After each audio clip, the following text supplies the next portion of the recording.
Hello mga guys, magandang araw. Kung bago po lang sa aking channel, please subscribe and don't forget to hit the notification bell para updated ka sa aking mga video.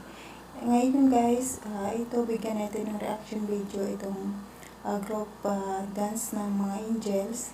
Kasi napapansin ko guys, dapat si Carla ang nasa harapan.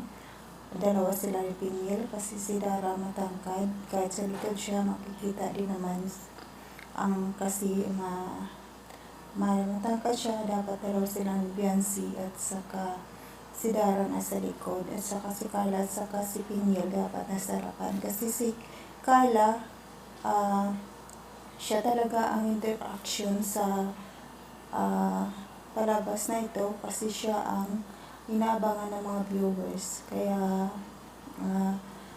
sana sa susunod na mayroong kaganapan na ganito, nasa harap si Carla.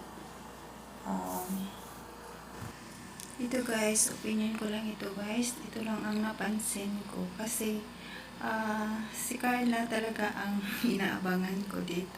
Siya ang gusto kong makita, kaya napansin ko na dapat si Carla ang nasa harap.